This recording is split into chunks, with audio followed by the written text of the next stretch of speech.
No, the poses they got these guys in.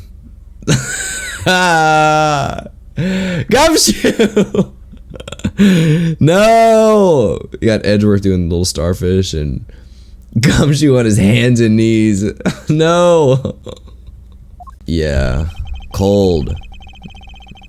If he ever hits you with that, like, or like, you're cooked, you're done. Oh my god, he's so cool. I leave the rest in your capable hands, Mr. Edgeworth. Alright, yo! Welcome back, everybody. Really excited to be here, excited to do this. I'm recording this 2 days later after the last one. I don't know when this one will come out, but I'm just kind of backlogging it. I had to play it. I'm too into this right now, so I'm really, really excited to finish this.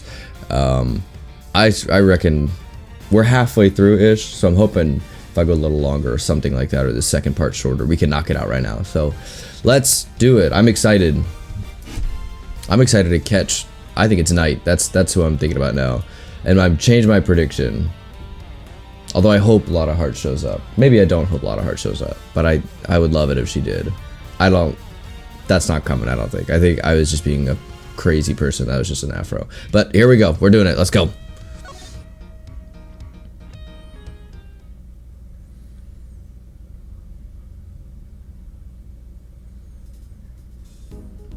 Yeah, here we are. Alright, let's see what I've investigated. Monitors. It's a bank of monitors displaying camera feeds from in and around the plane. Let's see the president. Boy.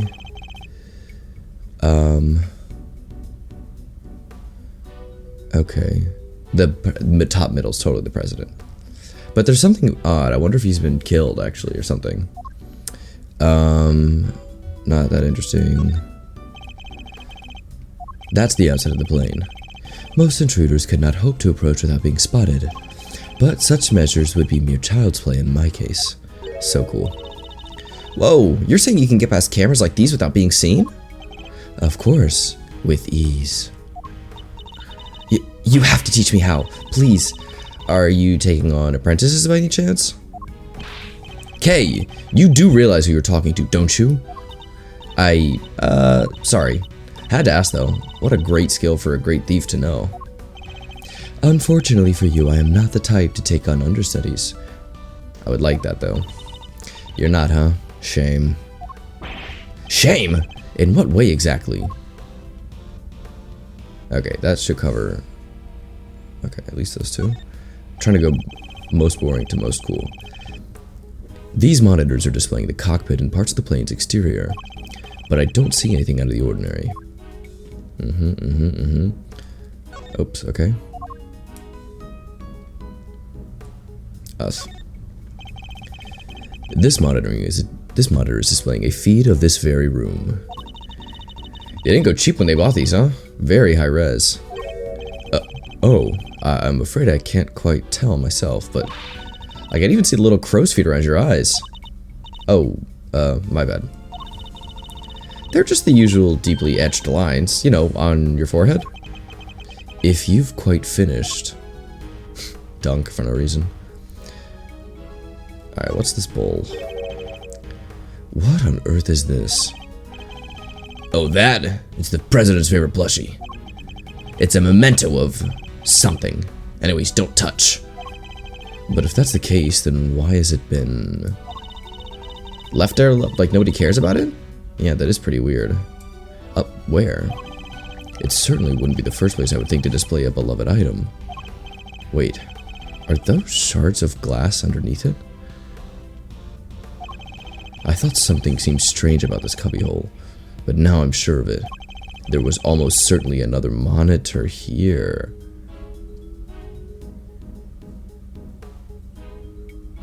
Oh.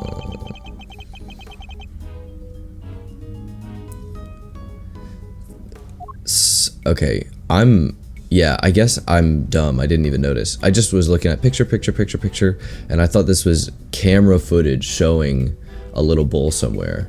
This is not a screen. This is, somebody took out a box and put this in it, I guess. Alright, now for the president's room. That's where you are. These monitors are displaying the cockpit and... but I don't see anything out of the ordinary. Wait, really? You don't? Oh, okay. That's totally what that is, though. It's just... Okay. Alright, let's see what puzzle pieces I have. Assassination attempt. Bulletproof vest. Rook's gun. I'd like to connect those. 6-shot revolver. 6-shot revolver. Rook's gun.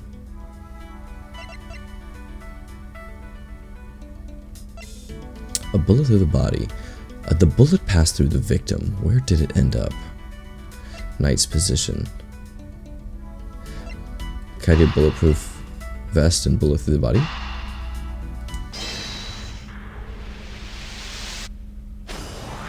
Okay.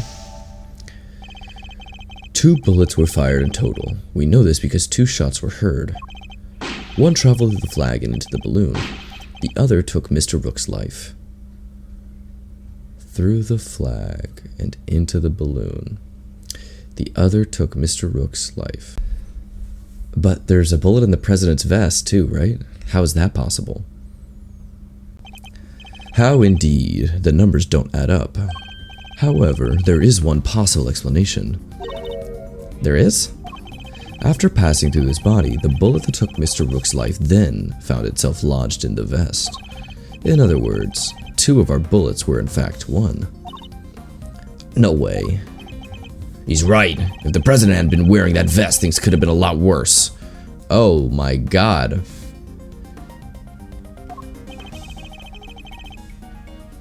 Passed through the bodyguard into the president, but the president didn't die. And he wasn't injured at all by the impact. Even when obstructed by a vest, a bullet can inflict serious damage. Sure, I've known the guys who got broken bones that way, but the president's okay. He's made of strong stuff. Sounds like he didn't even need a vest. Let's not get carried away here. I want that bullet's ballistic markings analyzed. Remind me what those are again? Guns leave a unique pattern of grooves on every bullet they fire. By examining these grooves, we can use them to identify which gun it came from. Think of them as fingerprints of a sword. You can tell all that from a bullet. Then what are we waiting for? Analyze away. Might be easier said than done. That bullet hit solid armor. The impact will have completely flattened it. You'll be lucky if there's anything left for forensics to find. What? But I was all set for some analyzing. Bulletproof vest data. Okay.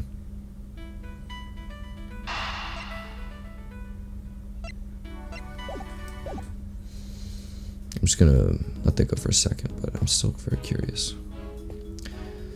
Okay. Someone has left an inflatable boat and oar here. Probably so it's ready to go at any time.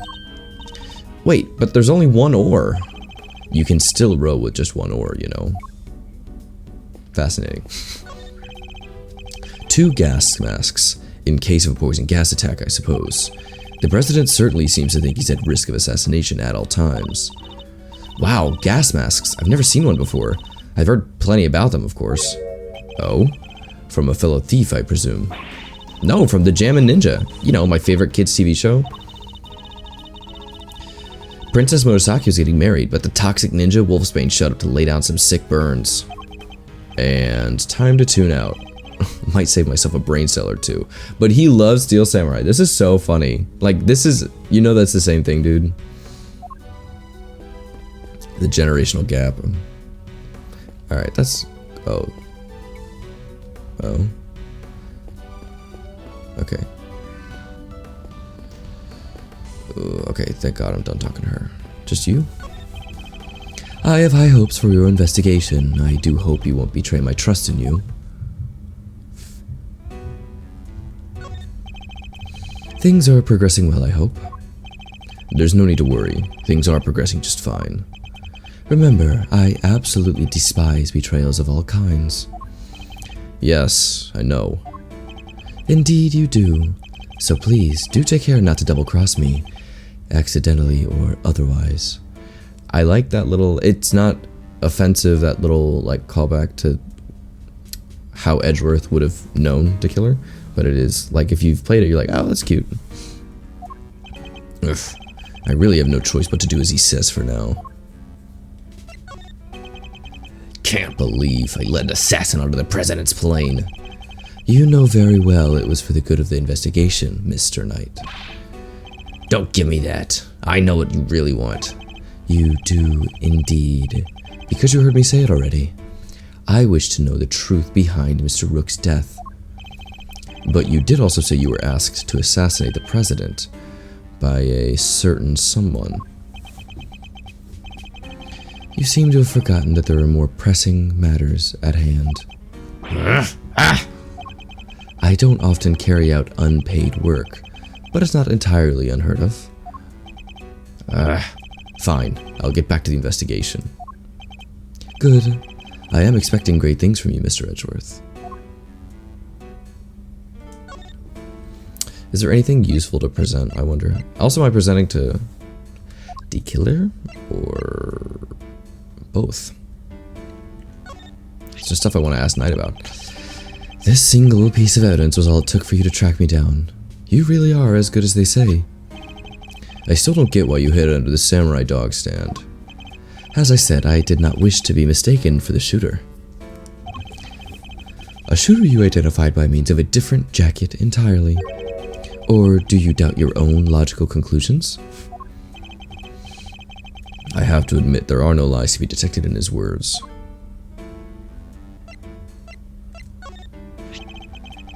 I bet not even Rook saw it coming.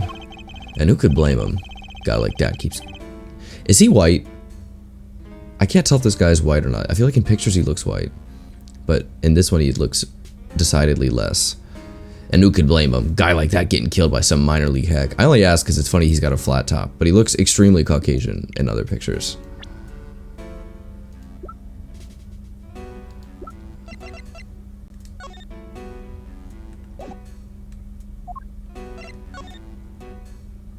Yeah, I don't know.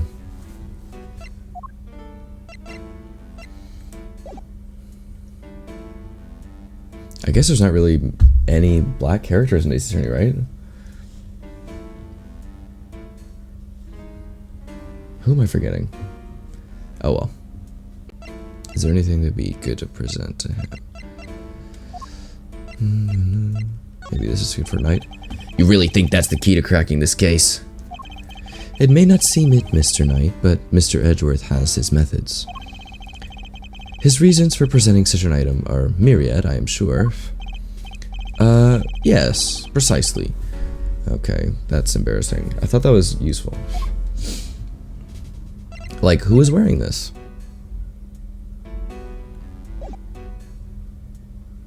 Why did the president take it off? Okay. Okay, done talking. And now... The president is on the other side of this door. And what a door it is. But I could get the better of it, though. Get the better of it? Doors aren't there to be beaten. But look how heavy it is. Look at that lock. It's just sitting there begging me to try it.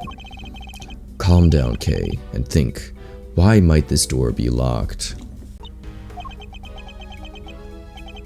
Wait, what is the right answer anyway? Okay.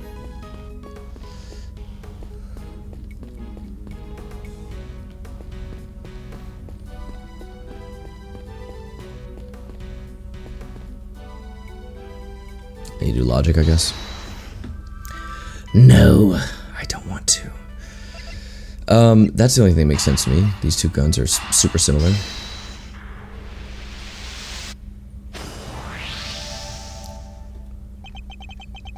These two guns are exactly the same, meaning it's likely that the one who was found is also from Zhengfa. Also maybe issued. The bodyguards all got their guns from the Zhengfa authorities, right? Yes. Are they like super rare or something? No, I don't believe so. This model isn't exactly easy to come by in this country, but it's certainly not impossible either. Boo. And here I thought they might be valuable treasures. Yes, it is something of a shame. Whoa, I just mentioned treasures and you actually responded for once. I only need to point out that if the guns were rarer, it would be much easier to trace them. Which would have made them treasures of the evidence variety, I suppose. Ha, see, everything's treasure hunt one way or another, including this investigation. You could say that. Alright then, it's treasure hunting time. On with the investigation. She certainly seems a lot more enthusiastic all of a sudden. Yeah, perfect. Oh man, I really hate when you... The worst part of these games is when you get stuck and you're just like, oh my god, who do I have to present to? Where do I have to go? I love when you're like, I think that's the last thing I can think to do, and then they're like, all right, let's move on. You're like, yeah, that's quite enough investigating for now. Ugh. What is taking so long, Detective Gumshoe? Well, Mr. Edgeworth, have you solved the case? No, not yet. Is that so? Then perhaps interviewing another key witness might help you to do so. I totally agree with you. Please, another witness? Who? You don't mean... The most important witness of all. The man on the other side of that door. He really intends me to have me question the president. Now, if you would be so kind as to summon him, Mr. Edgeworth. Stop right there, the killer. You're nuts if you think I'd let him anywhere near you. Well, Mr. President, I'm sure you're watching us through your security feed, aren't you? In which case, I politely request that you show yourself. That is, if you value your bodyguard's life.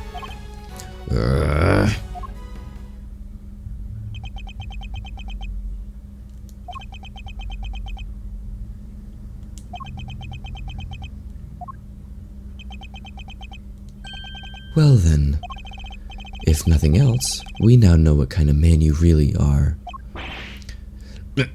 Mr. President! Stop! You can't do this! Let's all just calm down, alright? Come on, Detective. Where in the blazes are you? Ah!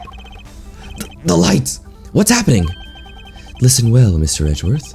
I would advise you to stay very still. Seems I will not be granted my audience with the President after all.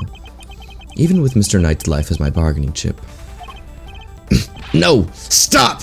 Ah!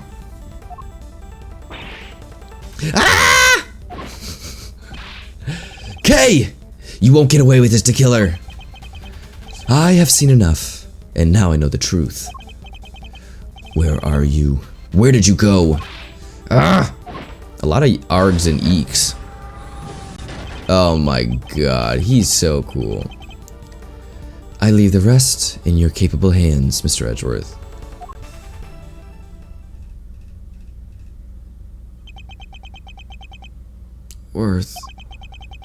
Mr. Edgeworth. Detective Gumshoe? Sir! Mr. Edgeworth, sir! Oh!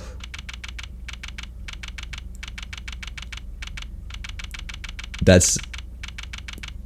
No, the poses they got these guys in. Gumshoe! No! You got Edgeworth doing little starfish and Gumshoe on his hands and knees. No!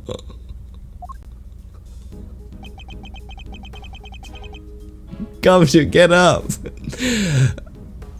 Oh no. I must have been knocked unconscious. Sir, you're okay. Are you alright, Mr. Edgeworth? Never mind me. He didn't hurt you, did he, Kay? Nah, I'm fine. Only just woke up myself. My head'll be sore for a while, but that's about it. So you can stop worrying. Detective, did you manage to stop the killer? Well, see, Miss Lloyd came running out through the plane and, she told us he'd flown the coop. We were too late. I'm sorry, sir. Bodyguard over there told us something, too. Seems there's an inflatable boat missing from by the window. The killer must have stolen it and rowed himself across the lake. What about the cordon around the park? I called everybody back in to stake out the plane, including the guys stationed across the water. Let's be honest, the killer would have killed those fools anyways, to be honest. No! So he's completely slipped through our fingers? Not the best look for the department, but yeah. Hey, Edgeworth. Mr. Knight, you're alive. Yeah, no thanks to that murderer. Oh, that reminds me. I found this lying on the ground next to you, Mr. Edgeworth. A calling card, marked with a seashell. Guess he wanted to leave a message. The killer usually leaves these next to the bodies of his victims. But you're not dead, sir. But I could have been. Maybe that's the message. I can't stop thinking about his parting words. I've seen enough, and now I know the truth.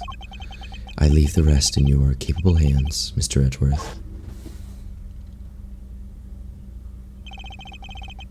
And now I know the truth. The truth about what? Roger that. I'll clear out here, sir. Over. What's going on? That was the president. He's coming out. Now?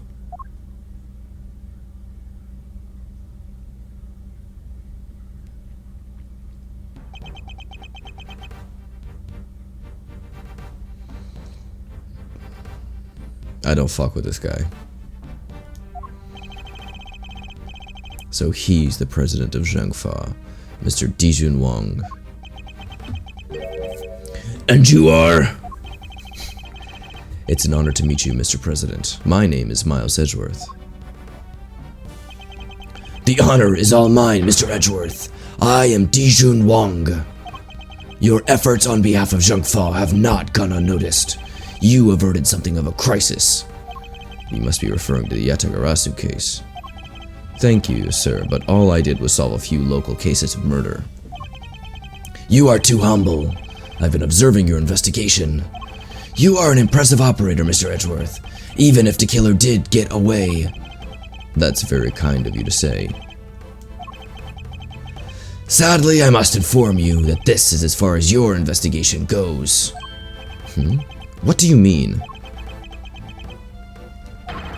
Hear me, foolish prosecutor, for I shall only say this once. Knight has appraised me of the state of affairs, and from this point forward, the case will be handled by Zhengfa's police force, the finest in the world.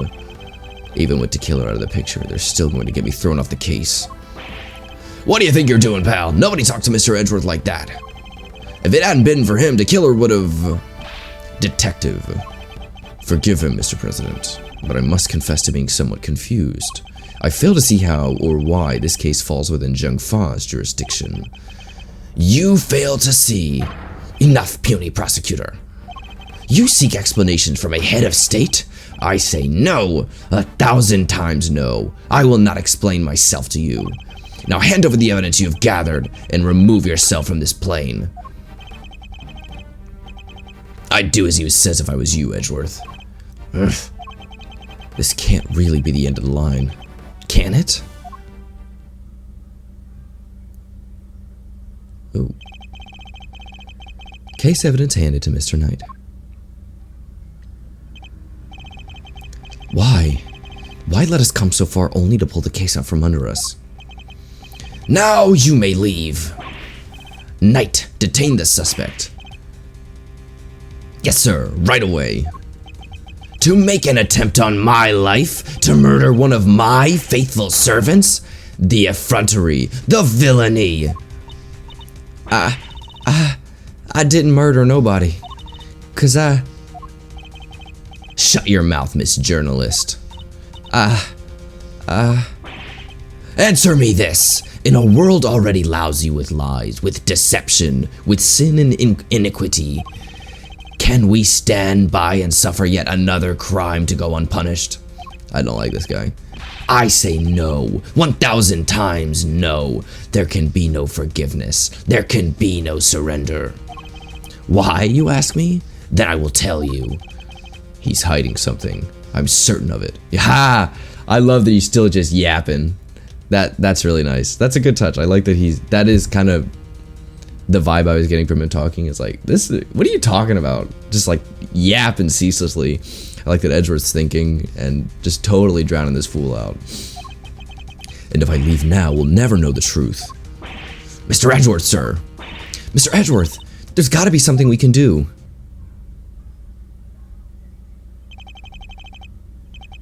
Think, Miles.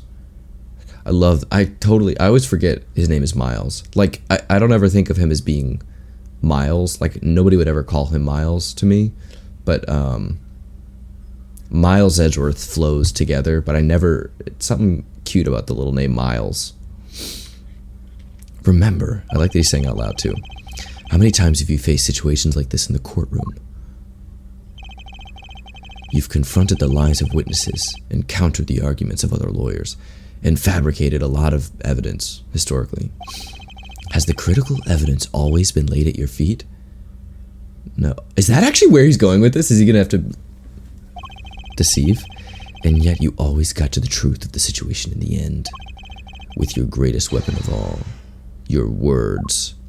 Argue time? Chess? Not chess.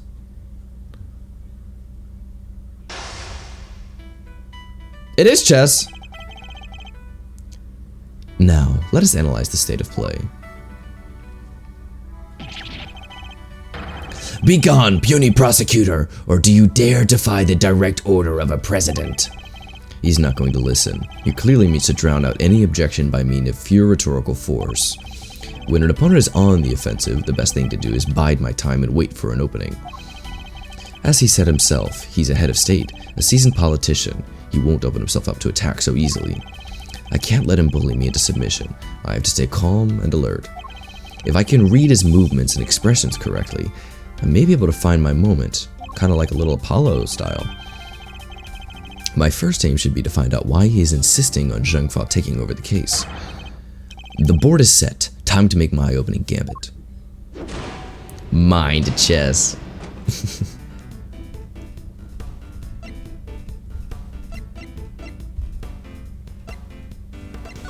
So who will take over the case?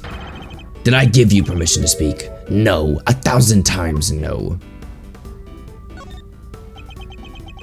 Let this dude yap.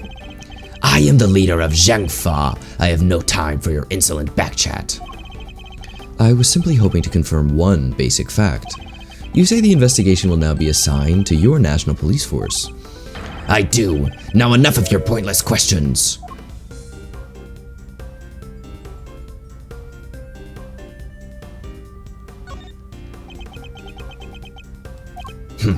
Good boy. The interior of this plane is the sovereign territory of Zheng Fa. You have no rights here. Is that so? Could it be that our current location itself is significant somehow? I should keep that in mind. It could be a useful clue. Could you at least explain to me why I am off the case? Imbecile! Cease your insolent jabbering. I need not explain myself to you. My reasons are my own, and they are none of your concern. Perhaps it's time to employ my clue. They're telling me what to do, but I feel like in the course of our conversation, I have to deduce certain facts from your behavior, Mr. President. For example, you seem particularly aggressive when discussing our current location. Humph. You smarmy smart aleck. As you said yourself, the presidential plane is the sovereign territory of Zheng Fa. And from that, we can infer that you believe the rules of extraterritoriality applied inside here. Is that correct? Extraterritoriality. Eesh. Enough! Cease your objectionable whining! That's a good time for me to attack. He's sweating. I think. You can rant and roar all you like, but you won't escape my scrutiny. It was unmistakable. The moment I mentioned extraterritoriality, my god, you became visibly agitated. Got your piece, dumbass. Bro, so easy. It's easy because there's two options. They tell me which one to pick. I would have guessed easily wrong. You think you're clever, don't you? Let me answer your little question. It's true. Extraterritoriality applies. Your laws mean nothing here. And why does that matter, you ask? It matters because it means you are powerless. You have neither influence nor authority here. Interesting. So the extraterritoriality issue does have something to do with all of this. Let's dig a little deeper into the claim that the plane is the sovereign territory, shall we? Yes. This next move will surely decide the victor. He may be the president, but nobody is untouchable. I just have to find the right angle of attack. Cool. Does that rule really apply here? You believe that extraterritoriality applies here, but can you prove it? Do you even understand what you are asking? Of course. If I didn't, I wouldn't ask it. Have you no shame, calling into question the good word of someone such as myself? He's pointing, so I'm gonna bide. But now there's two options. I have no more time for this. You clearly cannot be saved from your own foolishness. You needn't worry about me. I'm not the one who needs saving. That would be Miss Lloyd, the woman who's being wrongfully accused of this crime. Your chivalry is admirable, but it changes nothing. The right to extraterritoriality cannot be denied. This is Zhang Fa. If I want to take this any further, I'll need a clue of some kind. Let me try another tack for now. Surely you see that you've overplayed your hand. Nobody asked for your opinion. You need only obey me. Bide. Dummy. You dare tell me how to govern, how to lead? You dare contradict me? On the matter of Mrs. Lloyd's guilt, yes, I do. No, she is guilty. She is the culprit. There is nothing left to decide. Bide my time. Who else could have fired from outside the plane? There is no other viable suspect. From outside of the plane, huh? Uh-oh. Uh-oh. You believe that extraterritoriality applies here, but can you prove it?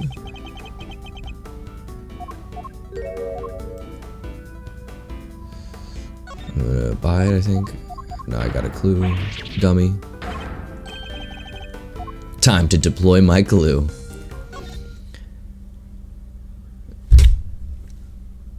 Yeah. Cold. If he ever hits you with that, like, or like, you're cooked, you're done. I may not be able to call the extraterritoriality of the presidential plane into doubt. However, according to you, she shot at you from outside this aircraft, correct? In which case, extraterritoriality. Wait, I was saying it right. My bad, sorry. In which case, extraterrestrially could not possibly apply in this case. Extraterritoriality. Your assertion is entirely without merit, and the detainment of Miss Lloyd cannot be justified. How could I have busted by a mere prosecutor? But I am the president! The president! It seems like that a prosecutor would be the perfect person to outsmart you, or out-argue you. You're just a president. He's like, that's his whole shit, dude. If you get in an argument with him, you're cooked. You're done. I trust you won't mind if we continue our investigation now, Mr. President.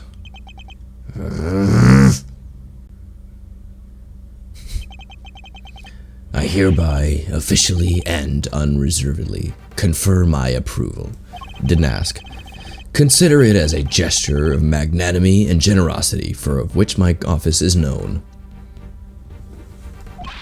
Yes, for without noble acts such as these, unmistakably and irrefutably, for which reason we hereby, there can be no other outcome, for our goals are lofty and our hearts... Dude, he's yapping. All that when he could have just said, okay, you got me. Mr. Knight, if you would care to return the evidence, take it.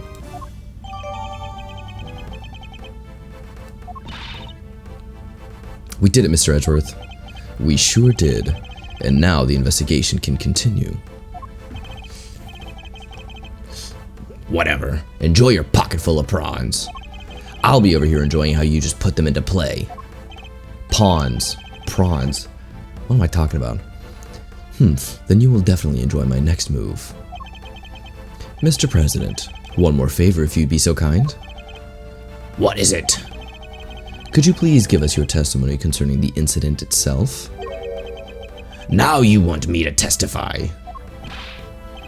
Whoa, that's your next move? If you want the president to testify, you'll have to take him into court. All in good time, Mr. Knight. He will get his day in court soon enough. But if a person of interest refuses to cooperate at the investigative stage of the process, they are obliged to provide detailed justification as to their reasons for doing so. That's... What's the matter? Is there something you'd rather we didn't know? Stand down, Knight. I'll do as the prosecutor asks. Thank you for your cooperation.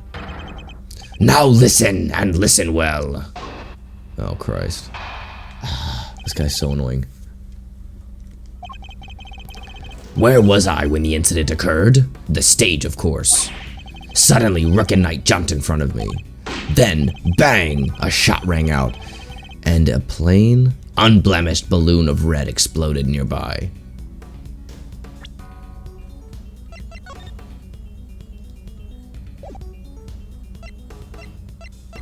no way.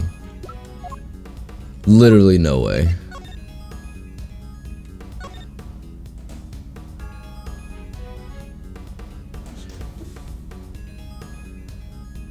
Okay, hear me out. I could really be extremely bugging. How did the shooter get him? Is that a red balloon in front of his face that just popped and is flying by? That'd be crazy.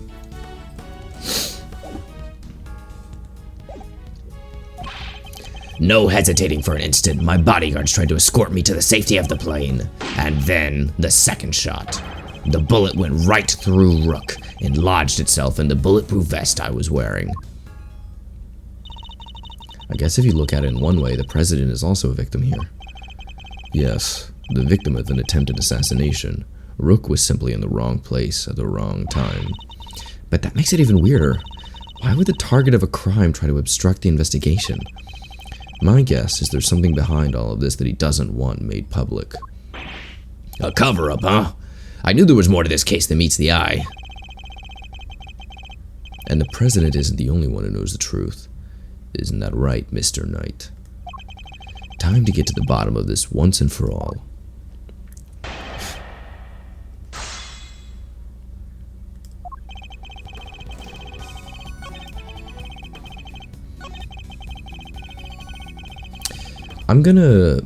This is the most suspicious. This is like the most interesting. About that red balloon. Are you trying to test me, Mr. Prosecutor? My cat. No, Mr. President. I simply wish to confirm what you remember. Very well. There were two large, very round balloons, one on either side of the stage. Their deep crimson hue stood stark against the sky, just as security plans said they would. The same security plan we found in the trash can, I assume. Rook and Knight leapt to my aid just before the balloon exploded.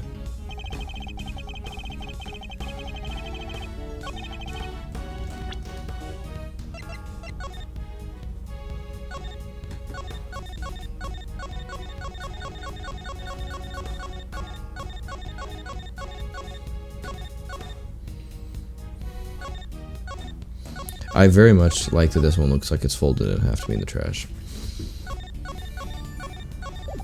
Okay. Yeah, I guess we should... I don't see any balloons. Like, whatsoever.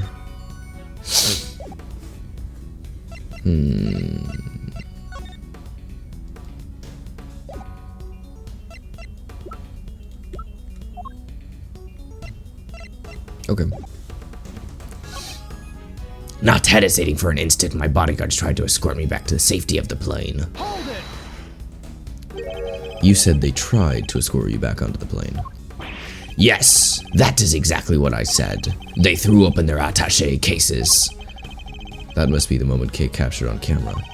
And immediately moved to help me back onto the aircraft. And then the second shot. Okay. Do you know where that second bullet went? Is this how you treat a foreign dignitary? Or do you really think such needling questions necessary? Whoa, what's he so upset about? Must you insist on going over the same details over and over again? Even my patience has its limits. You know full well where it went. I don't, I'm asking, buddy.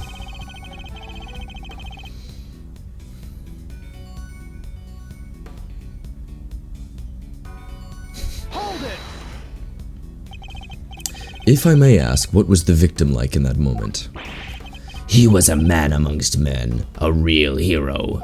The mere impact of the bullet took my breath away, and yet he had the strength to grab me and rush me back inside the presidential plane. So you and the victim entered the plane together, is that correct? Yes, he offered his noble protection, and I gladly accepted it. All was as it should be. That sounds nice and all, but doesn't that just mean he's always the first to make his escape? He's the president, detective. It's basically in his job description to do so. I like the chess little metaphors. I like the little pieces getting sacrificed for the king. But I guess this king is really jacked. Maybe that's the point. The king in chess is super weak, and this guy is posturing like he's very strong, but he's actually a coward. Nothing he's saying seems too off base. Guy's the victim here. Wouldn't make much sense for him to lie to us, you know? Guess we gotta assume he's telling the... No. One of the things he says is clearly wrong. Think back to the scene of the crime. Huh? Did we miss something? Alright, let me see that evidence again. I might as well take another look myself.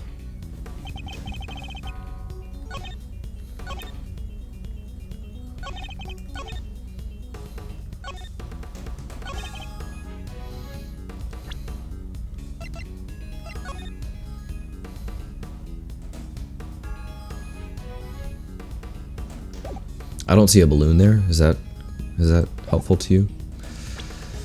Your Honor. Okay, ignore that. I'm afraid that won't wash. Why, you ask? Because of this piece of evidence. Yeah, I know, I'm stupid. A red balloon popped.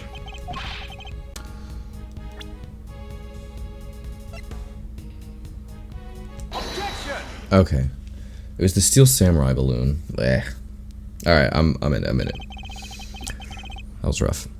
You say it was a plain red balloon that burst, but I strongly beg to differ. What? Take a look at this. I think you'd agree it's hardly plain, wouldn't you?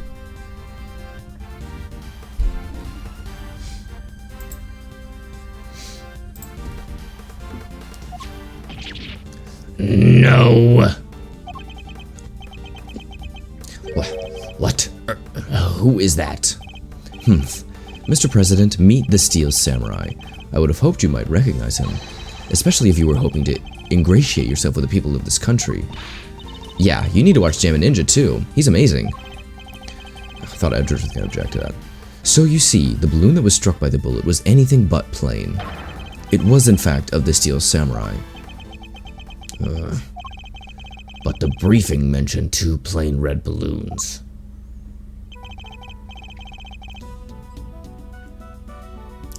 And there they are, right on the security plan. Sorry? They do look pretty plain, don't they? Just simple, round balloons. Knight, what is the meaning of this? Explain yourself. Yes, Mr. President. It seems the Steel Samurai balloon was borrowed at the last minute, sir. Borrowed? That's what we were told. Guess they only reported the incident to his bodyguards, though.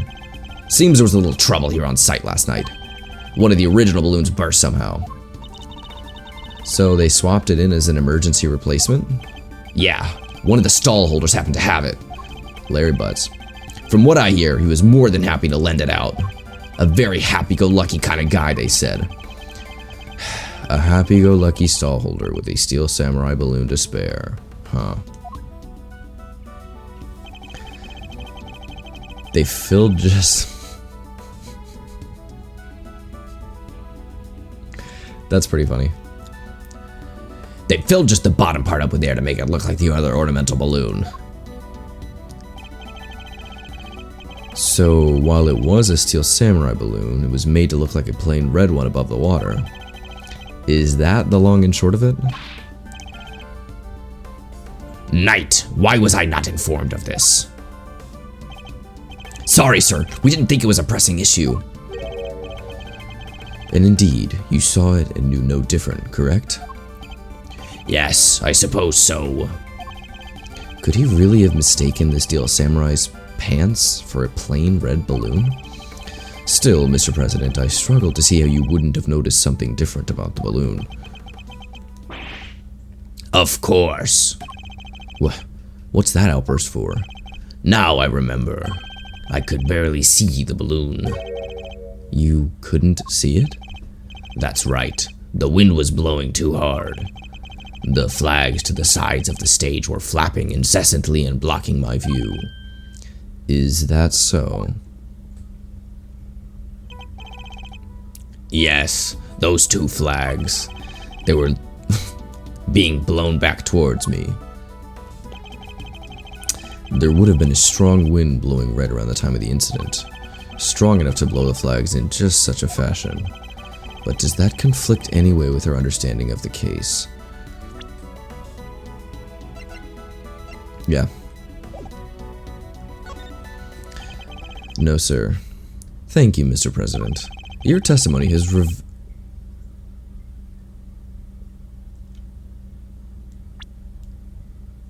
If the flag was actually blowing like that, who was angled to shoot it?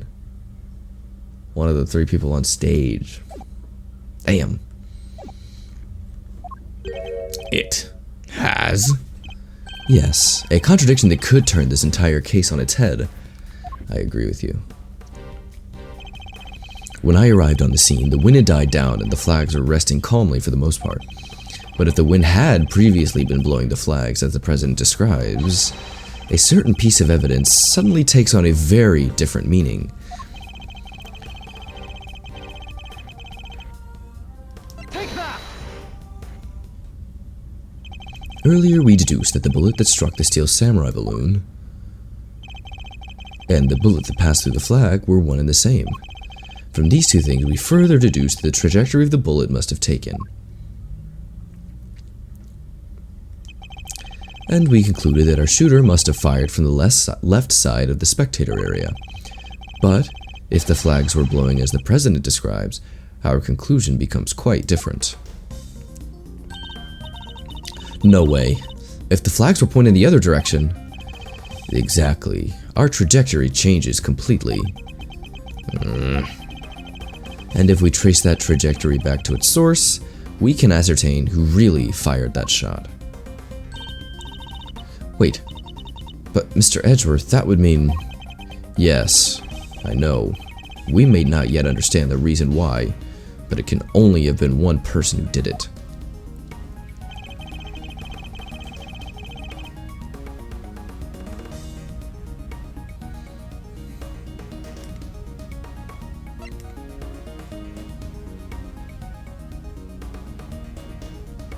Knight? Take that! The person who fired that shot was none other than you, Mr. Knight. What? The path from the balloon back to the flag leads directly to the spot where you were standing.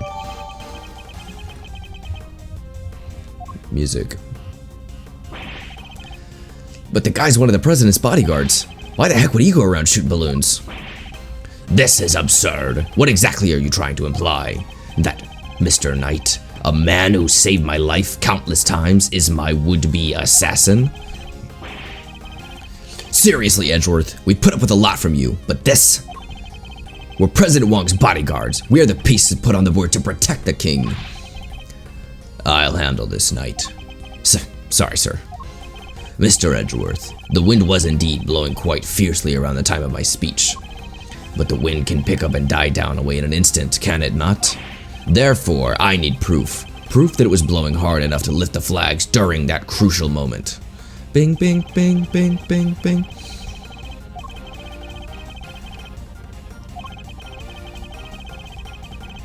Not the recording.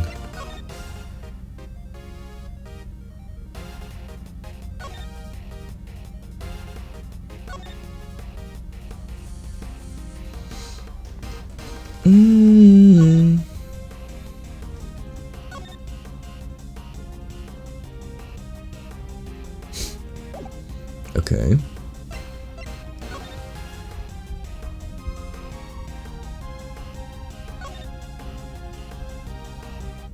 Is that the damn flag? I can't remember the flag. It could be that picture though. Take that! Your proof is in this picture right here. This should be good. Which picture? Where? We could see which way the flag was. Oh my god, he has his hand behind the case too. Look where he's looking. Wait, how is he looking that way? Oh, because that's the only way he can look. Take that! Well, do you deny that it clearly shows the flag? There we have it. Proof that it was blowing towards you at the moment of the shooting. So that means our pal over there did shoot the balloon, making him the assassin? Mr. Knight. Shit. They wouldn't ask me this if he was the assassin, but I thought it was him. Alright, fine. I'm gonna go with what I think the message is, but not what my vibe was. Mr. Knight is not the assassin. He may have shot the balloon, but the president was on the other side of him entirely. Therefore, he can't have been aiming at his boss. Yeah, besides, why would I even shoot the balloon? What would be the point? And watch how you answer, or am I just aiming for something else next? There was a point. I'm sure of it. If I can figure out what it was, perhaps, I can finally put this whole conundrum to rest. Knight definitely shot the balloon. That fact alone changes everything about the case.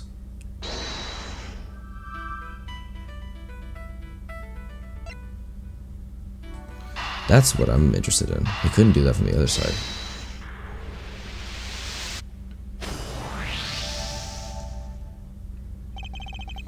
Why did Knight's assigned position change? I told you, I can't turn my neck to the right. Could only cover the president's left side. So I wound up moving to the right side of the stage. But is that the only reason? Let us suppose that the plan hadn't changed, that Knight remained posted on the left. Given that he was unable to turn his head to the right, would he even have been able to shoot the balloon closest to him? Could it be that the security plan was changed for the express purpose of popping one of the balloons? And if we suppose that to be the case, the two plans are different. Yeah, we made some last-minute changes yesterday. President's orders. That's right. The president was the one who ordered it to change.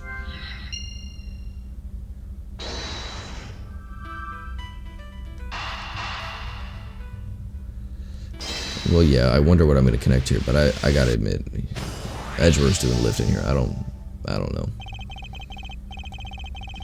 If I'm reading things right, the president knew in advance about the balloon shooting because he was trying to fake an assassination? I don't get it. Why? Which means he must have had foreknowledge he'd be in someone's crosshairs today as well. And if that's true, then everything else has been bothering me falls neatly into place.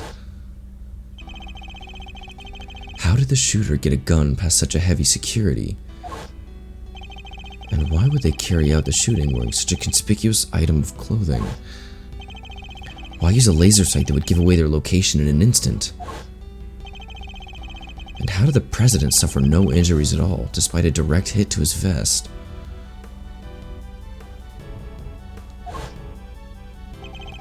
These are the questions that Knight and the president don't want us to consider. There is only one possible reason for Mr. Knight to have fired his gun. To create the illusion of an assassination attempt. Okay, I'm on board with that so far. What? Huh? Idiot. You do understand what you're saying. Oh, I understand all too well. I understand everything now. Most of all, I understand why you were so keen to take this investigation off my hands, Mr. President. You wanted your real plans to remain hidden. How dare you speak to me that way? Is this some sort of sick joke? Oh, it's no joke, I assure you. It is simply the truth, as revealed by the careful application of logic and reasoning. Nothing more. The first shot was fired by Mr. Knight with the specific intention of hitting that balloon. The sound of gunfire and the bursting of the balloon were guaranteed to cause a panic. And then, he fired again. He did? Yes. He fired 2 bullets, both of which were aimed at the balloon. As for why he did so, it's because the second shot was designed to create the impression that the president had been hit. So then what's the deal with the one in the vest? I'm willing to bet that bullet was planted there long before the shooting ever occurred. Oof. So Mr. Heroic President didn't take a bullet after all. That's not true. I was shot, I tell you. We'll be able to verify that for ourselves once we take a closer look at the bullet. At the very least, we can expect to find traces of Mr. Rook's blood on it, correct? But you said it yourself. You found the shooter in the photograph, the person with the red hood. I thought I made myself clear. The trajectory points to only one possible shooter, Mr. Knight. Then where does Tabby fit into all of this? She was simply one part of their plan. In order to place the suspicion elsewhere, they set about creating a fake assassin. I wonder if they hired the killer themselves. The highly suspicious person with the red hood. I have yet to ascertain exactly how complicit Miss Lloyd was in the whole scheme, but I can say with some confidence that none of the shots were fired by her. I suspect her only job was to point a laser sight at the president. That's right. Then I was tasked with turning your jacket inside out the moment the crowd flew into a panic. Yes. Thus making the mysterious red hooded shooter disappear in the blink of an eye. Then why the gun and security plan were later found in the trash can, it would have all appeared to have been the work of an assassin so skilled they could vanish into thin air. But then the case would have gone cold. Exactly why our friends here were hoping for. Makes sense now why they wanted you off the case. Indeed, because the entire affair was a cheap ruse perpetrated by the president himself.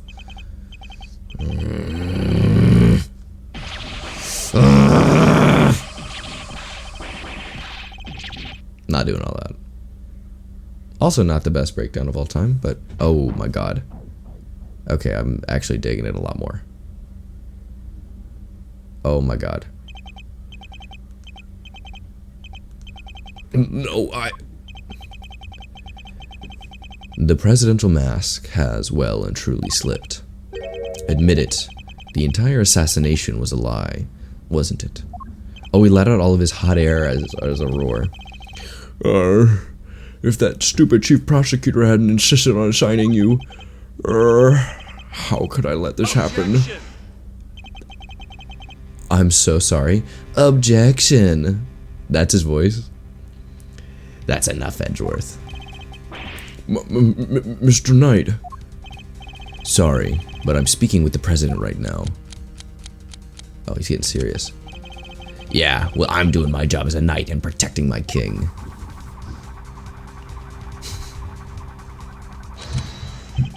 So go ahead, keep running your mouth. Perhaps it would be better if we stuck to threatening each other with words. He wouldn't, would he? Nah, I don't need this thing to shut you up. Alright, my move. Question. You claim I fired my gun from on stage. How do you figure I did that in front of a crowd of thousands? An excellent point. Time for my counter move, I suppose. You had a certain something that allowed you to conceal your actions. A certain something, huh? Mighty specific. It's the briefcase. Take that! My attaché case? Yes. Take a look at case photograph.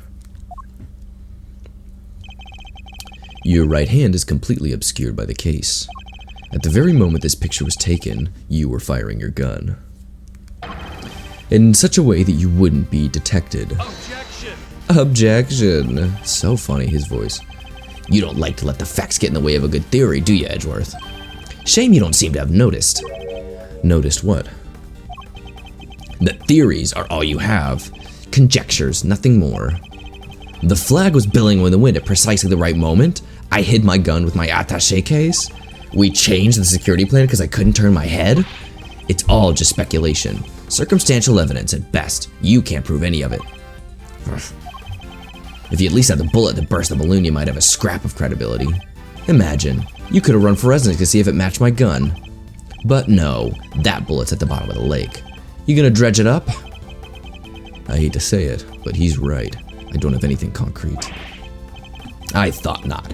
Maybe now you can shut your mouth.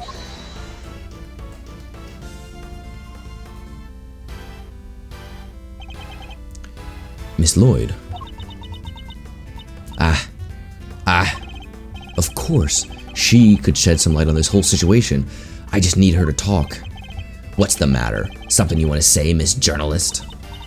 No, never mind. That's what I thought. Miss Lloyd.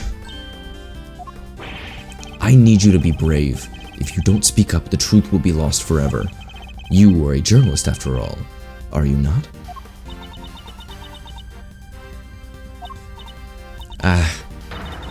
Dang it, I can't stay quiet any longer. Hey, you understand what you're doing, right? I'd think carefully before opening that mouth of yours. I was so focused on bargaining me a scoop, bagging, I forgot the most important thing of all. Real journalists don't lie. I ain't no dang scoop if it ain't the truth. I'm sorry, Mr. Edgeworth. I should have showed you this before. What is it? It's the laser pointer I used on the president. But that's all done. I never shot nobody. You stupid. I thought I told you. You squeal and you go down as an accomplice. It was him. He told me to do it. I was at Zhengfao's embassy sniffing out a story like I told you. This was 3 days back. He comes up to me out of the blue, just starts talking. Help me out and I'll get you exclusive access to the president. That kind of stuff. But what about the gun in the trash can? That I don't know nothing about, I swear it. Alls he told me was to wear a jacket with a red hood and to point that there laser pointer at the president. I never thought for a minute it'd blow up my face so bad. I'm sorry, truly I am. Sad she's not a villain. Been much cooler. Thank you, Miss Lloyd. I'd like you to testify that to the fact when this goes to trial. It ought to go a long way towards proving that the assassination was a sham. What's wrong with you people? Don't any of you know what's good for you? My sympathies, Mr. Knight. Had you successfully removed me from this case as you'd intended, perhaps then you could have kept your pawn quiet, Aha! That's excellent. So let me get this straight. You told Tabby, if you let slip about our fake assassination plot, we'll have you convicted for murder. Or something like that? Of all the dirty... I said no such thing. Dude. President Wong. Give it up, Knight. It's time we came clean. It's our only choice. So, Mr. President, you admit it. You admit there was a fake plot to assassinate you. I do. I'm sorry. But why? Why do something like that? My popularity has been on the wane back home. I thought surviving an attempt on my life might give me the boost I needed.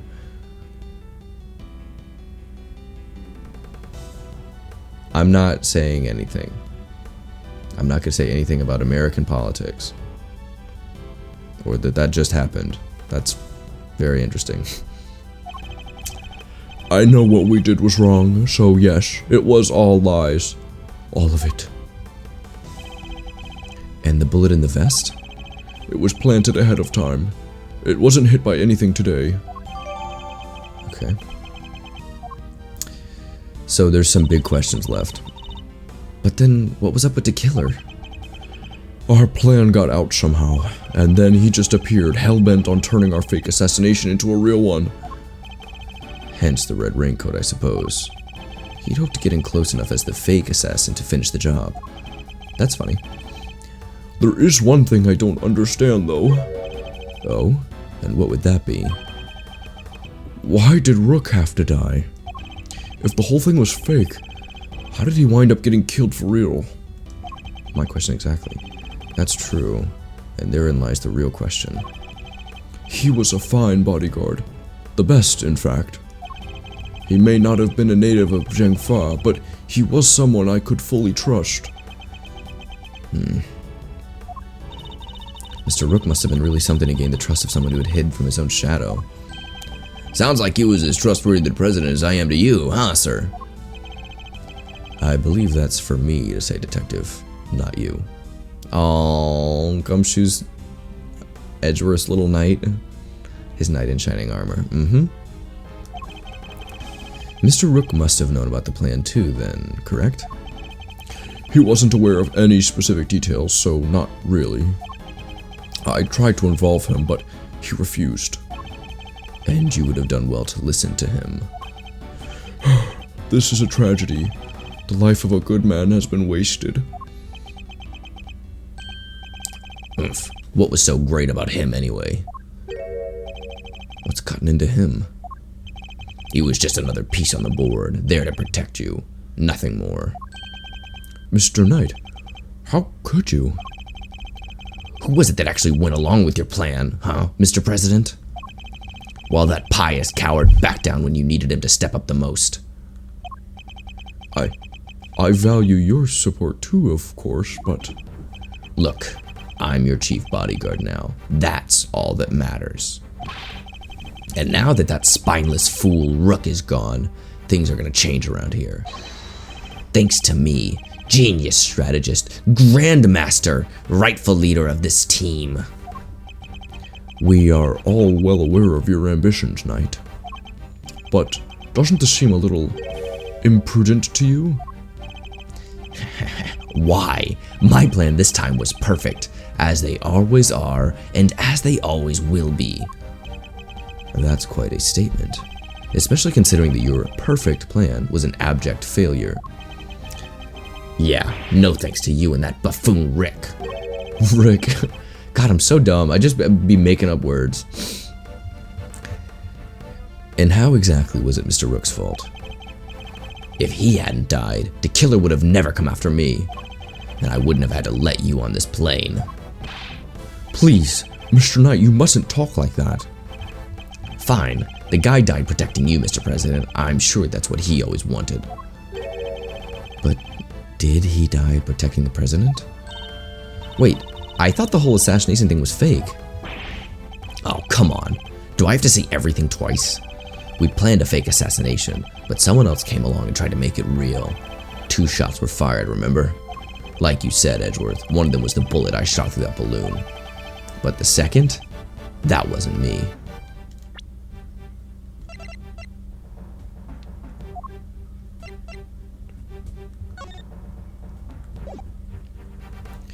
Let me see your gun, bro.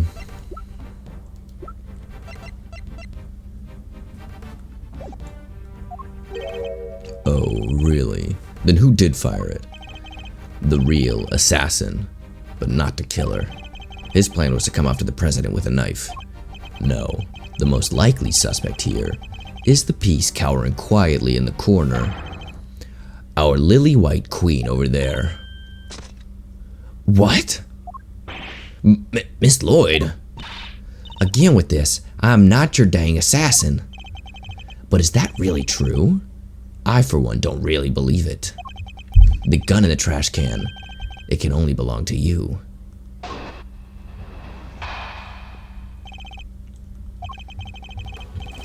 As soon as I shot that balloon, I rushed over to help Rook escort the president back to the plane. I left Rook here alone in this room while I secured the president in the safe room. When I came back out, Rook was lying there on the ground. This journalist must have shot Rook while we were escorting the president off stage.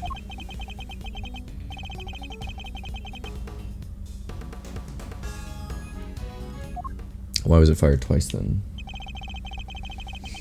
This is, I don't know.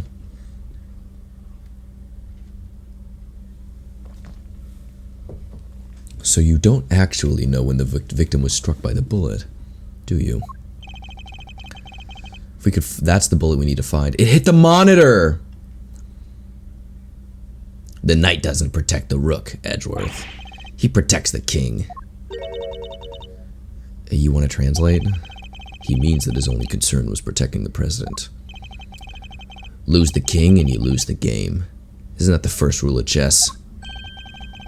But a win in which a key piece is sacrificed is a hollow victory indeed. Doesn't matter. It's still a victory. I kept the president safe. I win. Well, it's a bit early to be calling our little match, in any case.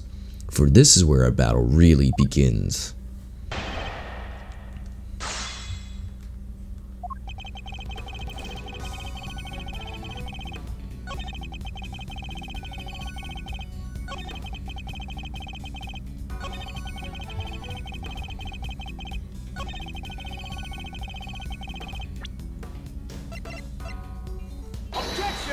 Cool, I found that. That was much better than the last one, which I wasted like 6 objections on. So you contend that it was you who shot the balloon and Miss Lloyd who shot Mr. Rook? Are you sure about that? Sure, I'm sure. While what you've proposed would indeed match up with the total number of shots heard, the gun from the trash can has also been fired twice. Great. I love that he's doing like the revolver ocelot move. That's sick. And it's a funny breakdown that he's spinning it around and fires it past his hair. Now, why would the supposed number of shots heard from this gun differ from the number of spent rounds? It's simple, because it was planted by the real perpetrator of this crime. Somebody faked the evidence? Yes, and if you think about it, the reasons for doing so is obvious. To ensure that whoever found the gun would conclude the shooter had been the spectator area. And in order to do that, they had to make it seem as if both shots had come from this one weapon. I get it. That's why it's got 2 spent rounds, huh? Precisely. As we've already proven, the bullet that burst the balloon came from a different weapon. Which makes it entirely possible that the bullet which killed Mr. Rook didn't come from this gun either. Nice work, Edgeworth. That's some high-grade sleuthing. But why don't you get to the point? You've come this far. Spit it out. Oh, I intend to. Don't worry. The person who really shot Mr. Rook was you, fuckhead. Take that! Big ass head. You, Mr. Knight, you're the one who murdered Mr. Rook. Ooh. Finally got the courage to say it, huh? Surely not. Surely you wouldn't have. It wasn't only the killer who tried to take advantage of this fake murder plot. You killed Mr. Rook hoping he would look like an accidental victim of a bungled assassination. With the president locked away in the safe room and the door of the airplane tightly closed, it was just you and Mr. Rook, alone, together. And that was when the third bullet was fired, right into your colleague's body. Objection! Objection! God, it's so different than what I'm doing for his voice. Wait, you're really gonna claim there's a third one now? You just said only 2 gunshots were heard. Wanna tell me how that works? Airplane cabins are practically soundproof, Mr. Knight. If you close the door, nothing can be heard from the outside, not even gunfire. But wasn't the president right next door? Very true, which means he may have heard the shot himself. Well, Mr. President? I didn't hear anything. But you can observe this room through your security feed, can you not? The camera in this room isn't normally on. I have to manually switch it on when I enter the safe room. And that's what you did this time too, right? Well, that is... What's gotten into him? Mr. President, this is vitally important.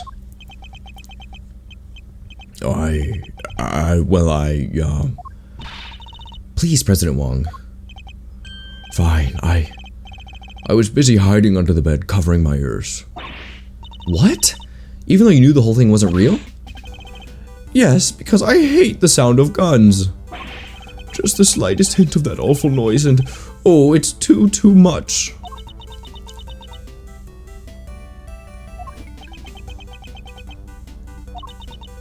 Oof. That there sadder than a pot of overcooked crawfish. Goofy song. Ahem. Mr. Knight, you saw that President Wong was cowering beneath the bed. And what's more, you knew from the monitor bank that the security camera from this room hadn't been switched on, which means you knew the circumstances were perfect for you to fire the third shot, straight at Mr. Rook. Knight, how could you? Could you really have betrayed my trust so horribly? You think I killed the old halfwit? You don't trust me much, huh? This is the thanks I get for putting my life on the line for you day after day. I want to believe you, but... I don't get it. I just don't get it. What is there to doubt here? What, you don't believe the girl over there could have done it? No, because this gun isn't the murder weapon. We know this from the number of bullets fired. Yeah? Well, how do you know there wasn't a spent bullet from the start? What? Someone could have fired a bullet from that gun yesterday or the day before. Then today, another bullet. The bullet that hit Rook. Hey, that's pure speculation, pal, and you know it. Maybe, but can you prove it's not true? Not with any certainty, no. You're nothing without conclusive proof, so come on. A single piece of evidence straight through my heart. I dare you. Well, what are you waiting for? Ugh. There must be something. Mustn't there, Mr. Edgeworth? Why are you crying? Get it together. If we can't prove it, Tabby's... Please, Ruffles. I messed up. I know I did. I should have never have done what I did. Not even for a scoop. But murder? No, that ain't me. Ain't a murderous bone in my body. Conclusive proof. If only I could prove that Knight's gun is the murder weapon. Wait, perhaps I can. If you had at least the bullet to burst the balloon, you might have a scrap of credibility. Imagine, you could have run forensics to see if it matched my gun. If we had the bullet that killed Mr. Rook, forensics could tell us which gun it was fired from. No proof, no case. End of conversation. Hold it right there. What now? You're not about to claim you do have proof. Of course I do. This ought to be good. Alright, bring it on. Show me this proof of yours. The bullet that killed Mr. Rook is the key to ending our little game. Very well, my conclusive evidence is not in my possession. It hit the fucking monitor. Not currently in my possession. Alright then, thanks for playing, folks, but that's game over. However, it is here in this room. What? As we know, the bullet that killed Mr. Rook passed through his body. But where did it end its journey? Perhaps we should cast our minds back to an earlier conversation.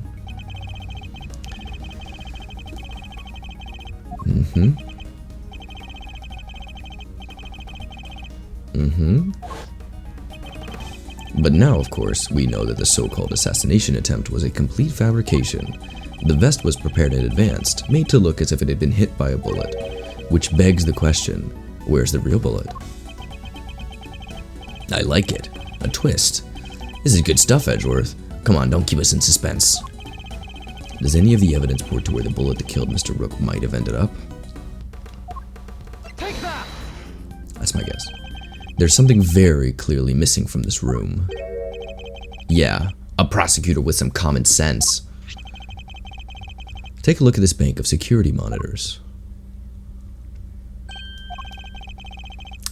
I see you've caught on, Mr. President. Splendid. There are screens here showing views from all around. I like the killer still on it. The only external angle not covered is the right-hand side of the aircraft. And that's because one of the monitors is missing. There was a monitor in that space previously, wasn't there, Mr. President? There was. I have no idea what my plushie's doing there now, though.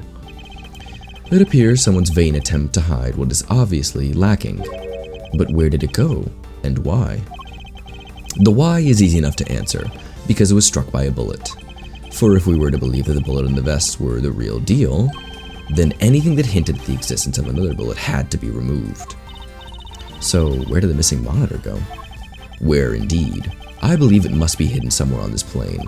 After all, there wouldn't have been time to dispose of it outside the aircraft. Detective Gumshoe, conduct a search if you would. Every time there's dirty work. Right away, sir. Mr. President, extraterritoriality, remember? I have no objection to the search. Please, go ahead. If it will help us discover the truth behind what happened to Rook, I will not stand in your way. What are you? I don't believe this. I get over those two evil maniacs who tried to ruin my show. Rook this, Rook that. Don't you ever think about anybody else? The search has been authorized, Detective, if you wouldn't mind. My guess is it's under the floorboard. Sir, I found the monitor. Excellent work. Now go ahead and extract the bullet. Let's see if I put my hand in here and just, come on.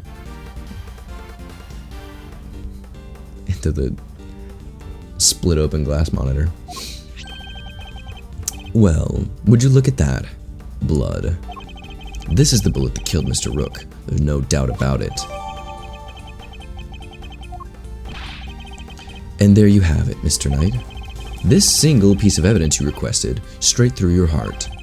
Even you must now admit, if this bullet didn't come from a Spectre area gun, then Miss Lloyd cannot be Mr. Rook's killer. What, no pithy comeback? Detective, have forensics analyze the bullet for striations and compare them with the gun we found. Yes, sir. We'll get the evidence you need. You can count on it. Jesus. Alright, let's hear what forensics has to say. Our findings are as follows, sir. Firstly, the blood on the bullet is indeed that of the victim, proving that it was the bullet that killed Mr. Rook. Secondly, we found Mr. Knight's fingerprints on the gun, probably from when I handed all the evidence over to him. Now for the key part, wrong voice, the striations. If they're not a match, then Miss Lloyd is in the clear. Lastly, the striations are a match with this weapon. No, what? What? But how could that be? No way. Oh, come on. Could he have switched them? There's no doubt about it, sir. This is the gun that fired the bullet. Huh. How? Love that. Ha ha ha. Well, isn't that something? Conclusive proof that I was right. What's the matter? You didn't think you had me backed into a corner, did you? Guess you misread the board. Because the only one backed into a corner here is you. Like the bald pawn guys. There's no denying it. Forensics proved that the gun and the bullet are a match. The bullet that killed Rook was fired from the gun you found in the spectator area. So who pulled the trigger? It can't have been me. I was up on stage. Which leaves your little friend. The hack killed Rook. She's the murderer, and you just proved it. Your move, Edgeworth. But just remember two things. One, where you found that gun. And two, which gun the fatal bullet came from.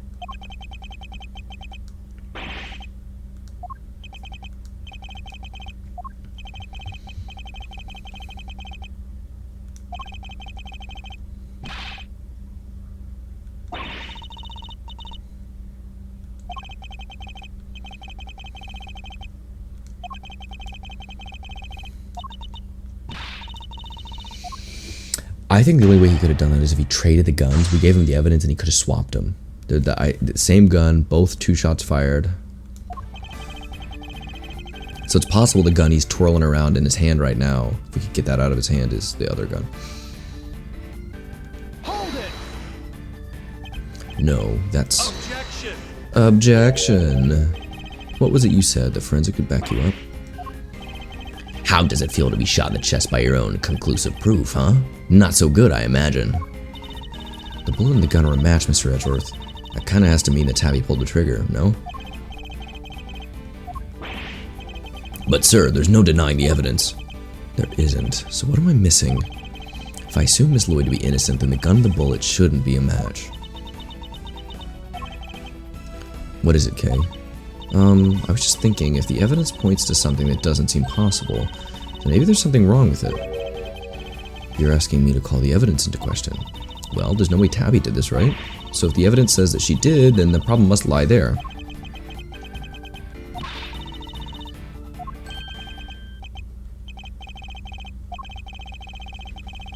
I simply don't believe Miss Lloyd to be a malicious liar, which means...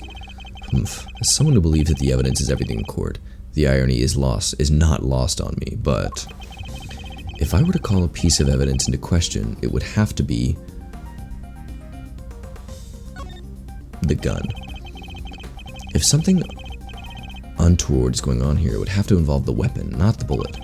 After all, we only just recovered the bullet a little while ago. I totally agree. Furthermore, we know that Mr. Knight had an opportunity to handle the gun. Now, hand over the evidence you've gathered and remove yourselves from this plane. I'd do as he says if I was you, Edgeworth. This can't really be the end of the line, can it? Indeed, he had ample opportunity. There's no doubt that this gun is the weapon that was used in the crime, which means it must belong to... This is your gun, brother. Take that! How do we prove that, though? The gun belongs to Mr. Knight. He switched them around. That has to be it.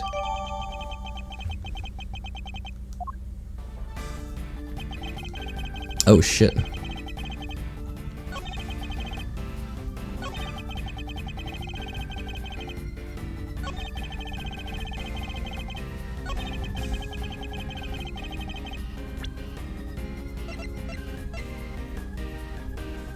Objection! Oh, really?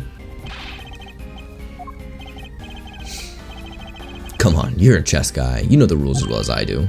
Of course I do. This evidence, it... Ha! Gotcha! Once you touch a piece, you gotta move it. And you just made the wrong move. Own it, Edgeworth. Gurk. Gunnerk. Can I present this, I wonder? Objection! I really...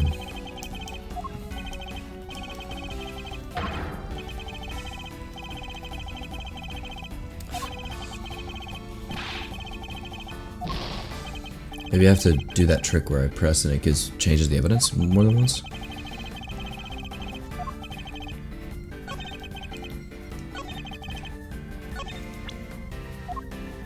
No, that's it.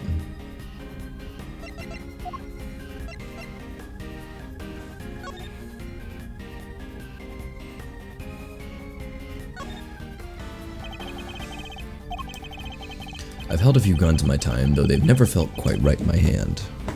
Because you have gun trauma. This one is no exception.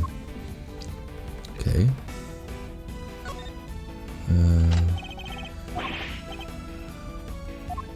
Oh, but if that is true, that means he just handed us his gun, which we used to not have access to. Wait, is that true?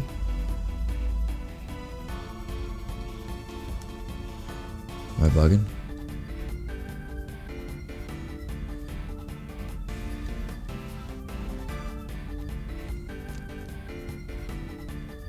Am I crazy? For him to have switched the guns means... No, that's actually not useful.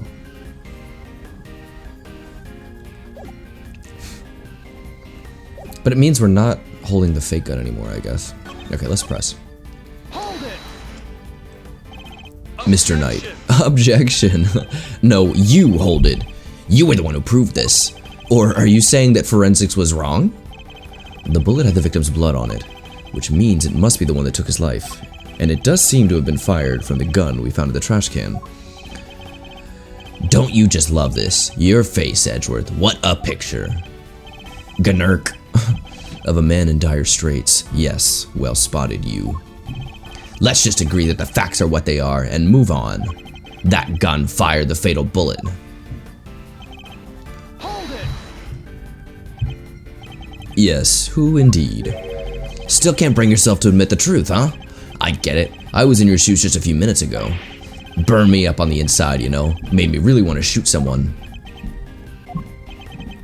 Sorry, it's no laughing matter, I know. But we both know who really did shoot someone, don't we? Hold it! What proof is there that Miss Lloyd fired that gun?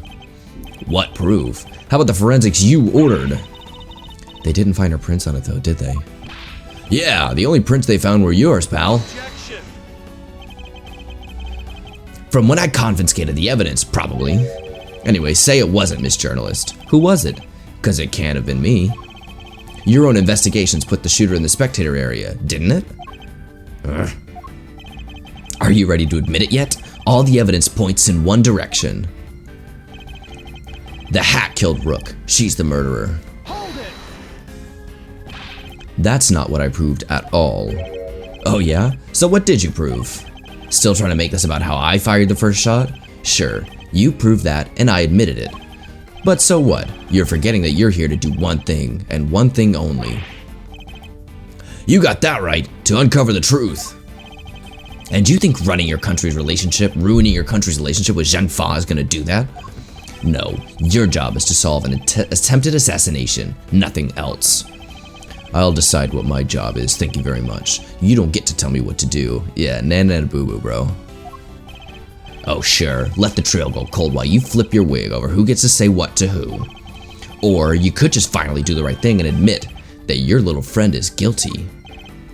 Never. You're the guilty one here, there's no doubt about it. The markings on the bullet are consistent with those.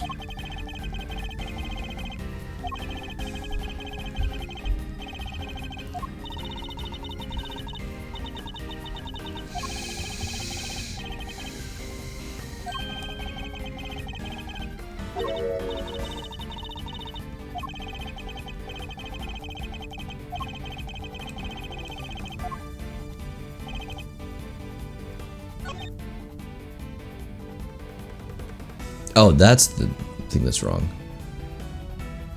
Wait, no, that's actually not wrong. That is true, but oh wait, no, it's not true. Okay. Yeah, that's untrue. Objection! Okay, I'm dumb. It's just the wording. It was fired from the gun that he's saying we found in the spectator area, but it actually wasn't. That's a different gun. He's holding a different gun. Admit it. You switched the guns, didn't you, Mr. Knight? That's why the markings match the weapon in question. It was yours all along.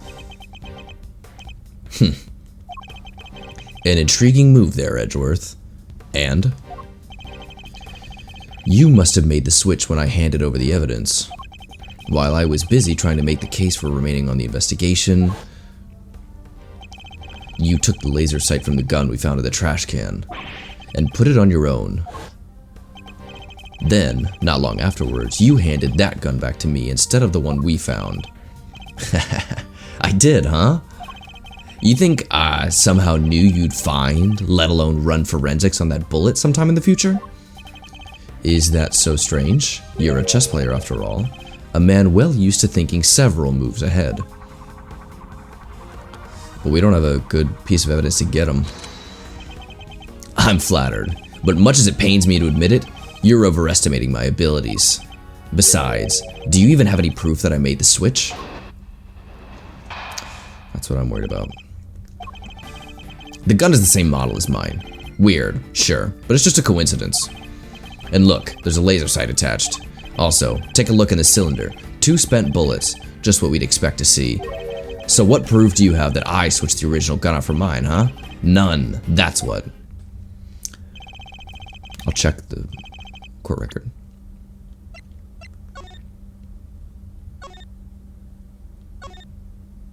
I wish we could see Homeboy's gun somewhere.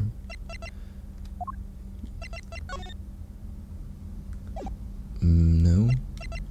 No. Something special in here? No.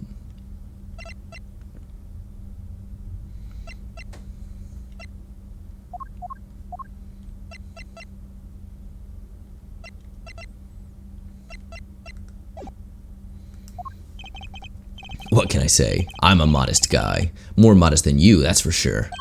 That's hilarious. Everywhere except for the chessboard, that is. Humph. Well, I don't see a chessboard here, do you? Shame. Still, I guess that gives you a nice excuse. I didn't mess up, I just didn't have the right evidence. I don't think I'll be the one making excuses. Rather, I didn't mess up, they just got lucky with the evidence. Will be your excuse, I imagine. Cold. The gun is the same model as mine. Weird, sure, but it's just a coincidence. And look, there's a laser sight attached. I need to be pressing this. Hold it! A coincidence, you say? Or was it necessity? It can't be both, pal. Sure it can. We bodyguards need to protect the president. And the girl needed to use a gun, but she probably doesn't know a whole lot about him. It's not so far-fetched for her to pick something she'd heard of that we also happen to use. Okay, but why a revolver? Why is that your go-to gun? It's probably something to do with its ease of use. No spent casings to chase down, for example. Exactly. The perfect tool for a job where you can't afford to fail, or don't know what you're doing. Still, coincidence, necessity, it doesn't make a whole lot of difference either way. Hold it! Because you swapped it on there. Put up or shut up, Edgeworth. Where's your evidence? Well, that is... Don't go making accusations you can't back up. Or did your daddy never teach you that? As it stands, the facts are in my favor here. Hold it! I've been meaning to ask, actually. What about your own weapon? How many spent bullets are in its cylinder? This old girl here? Well now. It would be 2. I let loose a few rounds earlier, as you saw. Huh? He reloads his gun every time he fires it? But even if I were to tell you how many there were at the time, you'd have no way of verifying that. Of course. In order to swap the guns properly, he'd have to maintain the right number of bullets per gun. He didn't have the chance to put on any gloves, though, which means... Alright, I think it's about time you did the right thing and resigned, don't you? Game's all but done, see? He would have fingerprints.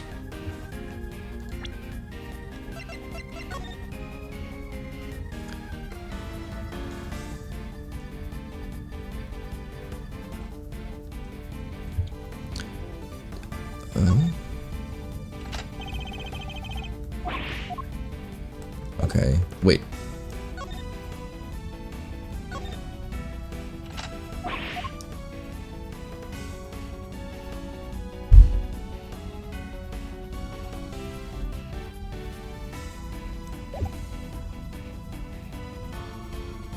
Objection! Got it. Let's go. The fingerprints on the bullets, right? There's no reason you should have your fingerprints on those. I have your proof right here. That's your proof? I think you've been working too hard, Edgeworth. Not the gun itself, the evidence it carries. Evidence that will prove once and for all that it does in fact belong to you. I'm looking forward to this. Go ahead, make your move. What's about to come into play? The rook, the bishop, not a pawn, surely. The evidence the gun will prove takes the form of fingerprints. Fingerprints, namely your fingerprints, Mr. Knight. Objection. My prints. Pah, of course my prints are on the gun. You handed it right to me when you gave up the evidence. How could they not be on there? What if I told you there were prints on a part of the gun that you shouldn't have touched at any point? What? Where? You can't prove that. Oh, but I can. There is a place where your fingerprints could never have been left if things happened as you say. Allow me to present the final piece of evidence. That will bring this game to its rightful conclusion.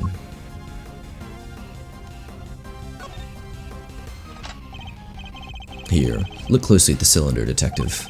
2 bullets fired. 2 bullets fired? But where are the prints we're looking for, sir? On these little guys. You did indeed switch the guns when I handed you the evidence. But if that were all you had done, your deception would have been easily detected, because the number of bullets fired by each gun was different. There were 2 spent bullets in the gun we found. He shot 3 times, didn't he? We know that he fired 2 bullets from the stage into the balloon. And he fired another bullet at Mr. Rook, ending his life. So, 3 bullets in total, plus the few odd ones he let loose in the shock during our little game. And after each shot, he reloaded his gun out of habit. With his bare hands, of course. Officer, where exactly were Mr. Knight's fingerprints found? The one you mentioned in your report. Sir, they were found on the exterior of the weapon, but also on the bullets themselves. I'm not sure they could have gotten there just from me handing you the evidence, Mr. Knight. That's... And there we have it. Proof that you did indeed switch the guns. This gun, the one that fired the bullet that killed Mr. Rook, is yours. And in taking his life, you are the true assassin. I didn't... Checkmate.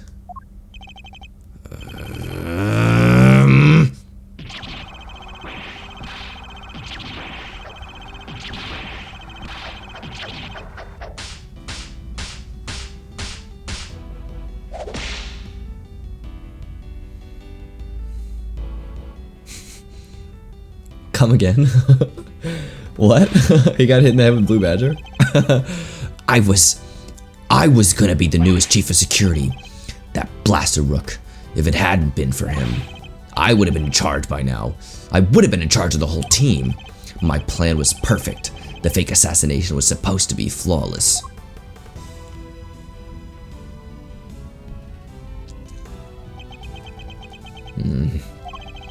Detective Gumshoe. Right away, sir.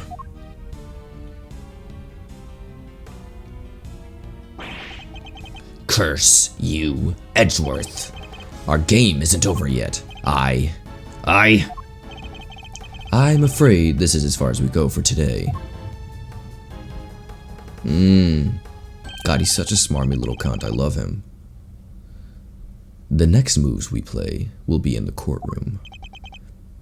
But it's not fair.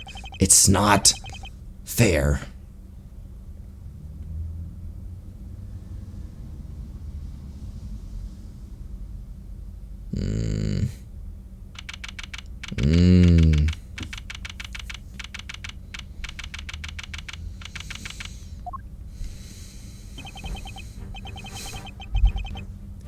Mr. Edgeworth, I owe you a debt of gratitude. You exposed a murderer within the ranks of my own personal guard. I will not soon forget that. He's suddenly very presidential again now that we're back outside the plane. I saw it, you know, when I first proposed the fake assassination to him. You want me to handle it, not Rook? Rook refused, but I can rely on you, can't I? Of course, sir. You can count on me. I'll put together a plan that can't possibly fail. And he'll play his part like the pawn he is. The hatred in his eyes was plain to see. He despised poor Rook. I was not entirely comfortable about moving forward with Knight in charge of our little deception. And looking back, I think he sensed my discomfort. I can't help but thinking I played a part in his decision to end Rook's life. Mr. President, none of this would have happened to you if you hadn't plotted to fake an attempt on your own life. That was your crime, and it is a crime you will have to live with. You are right. I can only apologize for the part I played, and I will no doubt be made to pay for my actions in one way or another. But I thank you nonetheless. You solved the riddle of Rook's demise, and for that, I shall be entirely grateful. I will be here in your country for a little while longer yet, but when I have returned home, perhaps you will visit us in Zhengfa. You will always be welcome. What about Shelly? Why did he do that?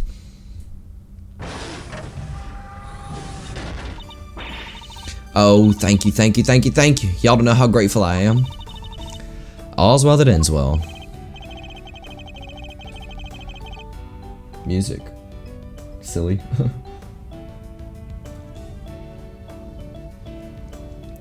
Miss Lloyd, the accusation of murder made against you was, of course, entirely groundless.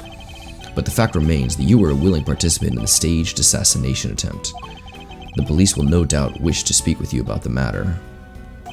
You should be aware that you may well be punished for your actions. I know, and I'm awful sorry about everything. Truly, I am. I understand your desire for a scoop, but there are limits. There sure are. I got me some serious thinking to do. You did it, Mr. Edgeworth. That was something else. Local prosecutor solves assassination conundrum, earns eternal gratitude of president. How's that for a headline? Hey, that there's my department. Mr. Prosecutor, how does it feel to solve such an important case? You must be over the moon. Can you give it a rest, please? She certainly doesn't stay down for long. No comment.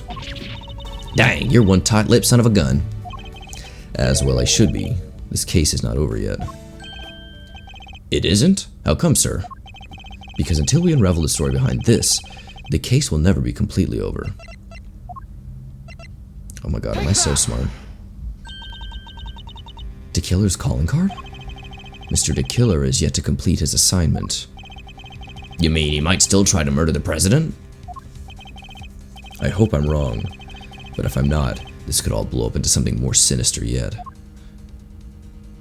Oh, as one would expect with the attempted assassination of a president, the case was all over the news, and my preparations for Mr. Knight's trial were constantly interrupted by requests from the press. There wasn't a person in the land who didn't know about the case. Everybody was talking about it.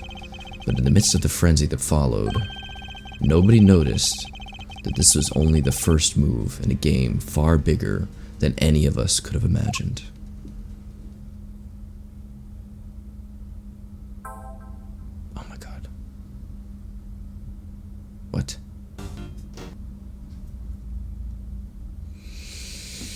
Ooh, that was a doozy. So I think my current time that is easy for me to play is like an hour. I really wanted to finish that because I said I would, but I think I picked some really stupid voices to do for 2 hours. It's like my throat is in shambles. Yeah, so that was like the most fun ever. That was fantastic. I really, really enjoyed that case. That was super fun in a way that the first cases normally are, but it definitely felt like more than Investigations 1. I remember that being kind of fast. This one was pretty intricate and like interesting, and I really enjoyed. I thought it had a good like cat and mouse with Knight. I thought that was very like, I felt angry and competitive and like I wanted to beat him, and I loved Edgeworth being a little brat, and I love Knight being annoying, and I thought that was a really, really fun case, front to back. Tabby Lloyd is whatever, the president is whatever, Bronco Knight was pretty cool. I dug that case, and Shelly DeKiller is the GOAT forever. So I really dug that. I'm gonna play the second one, and I hope that you guys are into this. Please let me know what you thought of this.